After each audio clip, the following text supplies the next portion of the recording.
Vitiligo day है आज, फुलबेरी जिसको कहते हैं।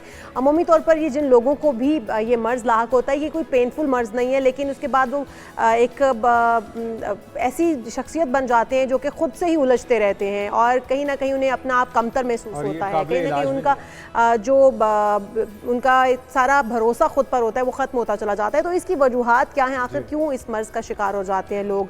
और माइकल जैक्सन जैसे लोग जिन्होंने इस मर्ज़ को अपनी ना कि कमज़ोरी बल्कि ताकत बनाया है, और इस तरह के बहुत सारे और लोग आसिफ अली जरदारी की जो बेटी हैं आसिफा भुट्टो जरदारी, वो भी इस मर्ज़ का शिकार थी। तो यकीनी तौर पे तकलीफ दे तो होता है, ये जहनी तौर पे आपकी जो कॉन्फिडेंस लेवल है उसको बुरी तरह से शेक कर देता है। डॉक्टर अजीम जहांगीर खान साहब, माहिर अमराज़ जल्द, आपको वेलकम करें डॉक्टर साहब। डॉक्टर साहब, मर्ज़ ये जो आज तो वैसे उसकी आगाही के लिए आलमी दिन भी मनाया जा रहा है पूरी दुनिया में, लेकिन इसकी वजूहात क्या होती हैं? अगर इससे हम शुरू कर लें और फिर किस तरह से इस पर काबू पाया जा सकता है? देखिए, पहली बात तो ये कि ये एक लफ्ज़ शुरू में कह दूं कि ये 100% तकरीबन काबिल इलाज मर्ज़ है। अच्छा, तो ये बहुत बड़ी मिथ जो है कि जी ये इलाज इसका है ही नहीं है, ये गलत है। किसी भी स्टेज पे इस पे काबू पाया जा सकता है? पे बेहतरी कितनी आनी है, कुछ लोगों को मुमकिन है 10% बेहतर हो, कुछ को 100% बेहतर हो जाए, डिपेंड करता है वो कितनी बॉडी सरफेस एरिया। और अब जो लेटेस्ट दवाइयाँ उससे बहुत ज़्यादा इस पे जो है इसका इलाज बहुत ज़्यादा मौजूद है और हमको 30 साल से कर रहे हैं। अब रह के आपने पूछा कि होता क्यों है, ये एक ऑटो इम्यून डिजीज़ है, किसी और के लगाने से नहीं लगती, किसी से हाथ मिलाने से नहीं लगती। छूत की बीमारी नहीं है, छूत की बीमारी कतन नहीं है। हमारे हमसाया मुल्क में तो बहुत बड़ा ये मसला है इंडिया में कि वो लोग उनसे हाथ नहीं मिलाते, गले नहीं मिलते, शादी नहीं करते, कोई उनको अलग कर देते हैं। लेकिन अब काफ़ी वहाँ पर भी हालात ठीक हो गए। पाकिस्तान में तो कभी भी ऐसा मेरा ख्याल में बहुत ज़्यादा नहीं था, लेकिन अभी भी बहुत सारे लोगों को ये शक है कि जी पता नहीं किससे लगने वाली बीमारी है। ये ऑटो इम्यून डिजीज़ है। आपका जो डिफेंस सिस्टम अल्लाह ने एक बनाया हुआ अंदर बॉडी के, जो वाइट ब्लड सेल्स पे और पूरे एक डिफेंस सिस्टम है जो कि बाहर से अटैक जब आपको बैक्टीरिया करते हैं, कोई जरासीम करते हैं, उनको मारने के लिए बना हुआ है। लेकिन काफ़ी दफ़ा वो जो डिफेंस सिस्टम डिफेक्ट उसमें आ जाता है, वो आपके अपने ही बॉडी के उन सेल्स को, उन खलियों को जो रंग बनाने वाले हैं उनके खिलाफ हो जाता है और उससे वो खलिए जो मर जाते हैं, जो सेल्स हैं जो कि रंग बनाते हैं, जिनको मेलानोसाइट बोलते हैं, वो मर जाते हैं। और वो जब मर जाते हैं तो वहाँ पे रंग बनना बंद हो जाता है। लेकिन मरने से पहले एक किस्म के बेहोश होते हैं, जब रंग बनाना कम करते हैं उस वक्त तो बहुत सारे लोगों का इलाज किया जा सकता है। तो ये ऑटो इम्यून डिसऑर्डर है, छूत-छात की बीमारी नहीं है आपकी। अच्छा, इन लोगों को काफ़ी दफ़ा थायराइड का मसला भी होता है कि आपकी बॉडी जो है और भी ऑर्गन्स के खिलाफ, बॉडी के और खलियों के खिलाफ और ऑर्गन के खिलाफ भी रिएक्ट करना शुरू कर देती है। तो उससे हमें जब ये कोई पेशेंट आता है तो काफ़ी दफ़ा हम उनके वो टेस्ट भी करवा लेते हैं।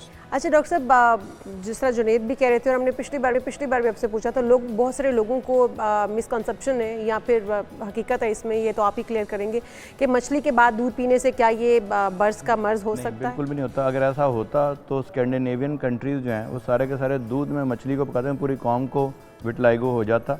तो ऐसी बिल्कुल भी बात नहीं है, किसी चीज़ के खाने से कोई ताल्लुक नहीं है। कुछ लोग कहते हैं जी मछली के बाद दूध पिया था इसलिए हो गया, वो गलत है।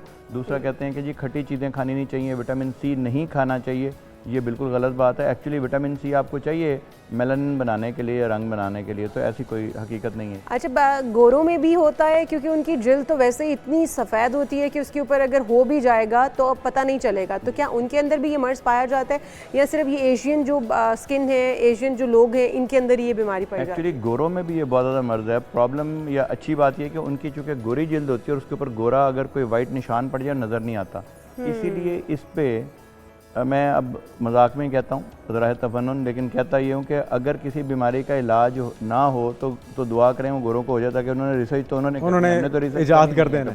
अच्छा, आपने डॉक्टर साहब ये कहा कि जब ये खुलिए जो रंग बनाने वाले खुलिए बेहोश होते हैं उस वक्त कदरे आसान है इसका इलाज अर्ली ऑन, तो उसका तरीक़ेकार क्या? कोई क्रीम के ज़रिए कुछ ऐसी अद्वियात जो कि बैरूनी तौर पर इस्तेमाल की जाएँ या इंटरनल भी इंटेक भी इसका ज़रिए होगा? मेडिकेशन किस तरह की होगी? हाँ जी, 4 तरीके इसके इलाज करेंगे। अगर थोड़ी जगह पे हो और बहुत ज़्यादा फैला ना हो तो हम क्रीमों से इसका इलाज कर सकते हैं।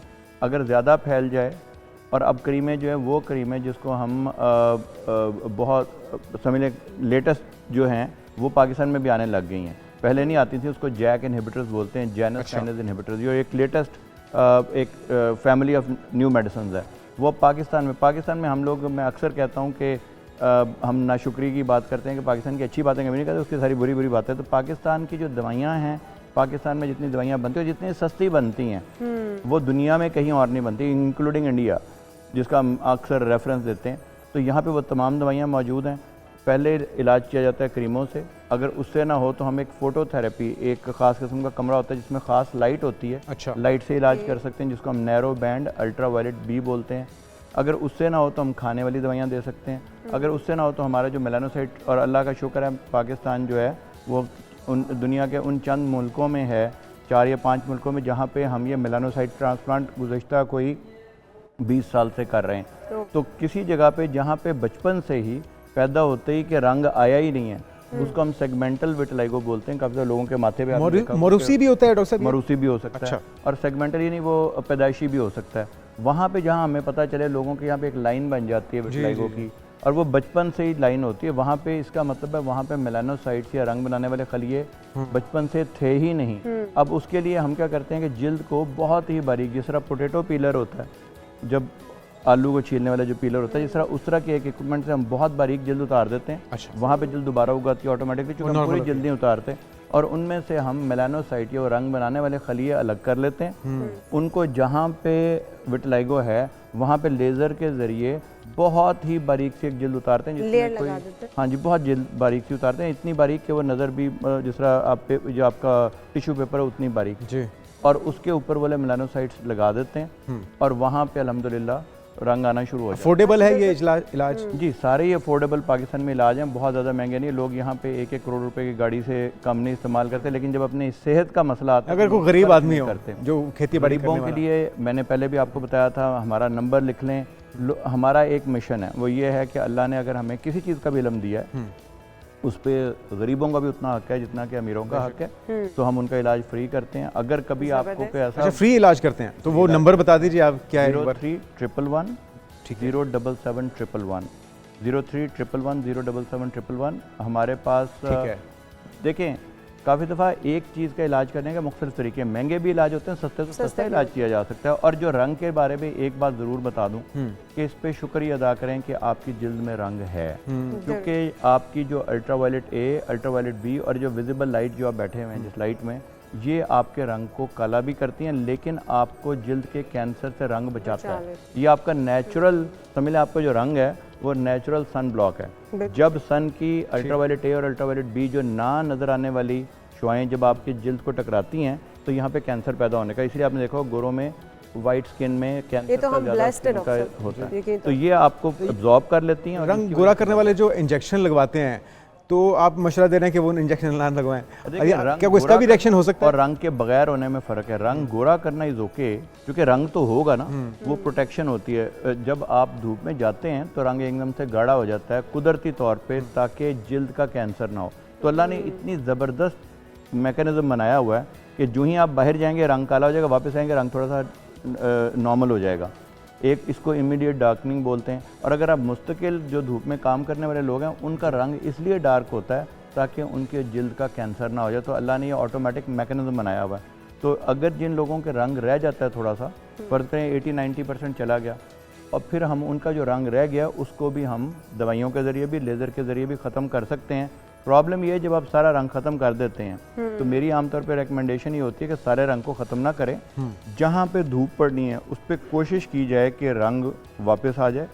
बिल्कुल सही। इसका इलाज जो एक्सपोज्ड पार्ट्स हैं, क्योंकि वो आपके ऑटोमेटिकली, वो अल्लाह ने आपको एक धूप से बचने का। अच्छा,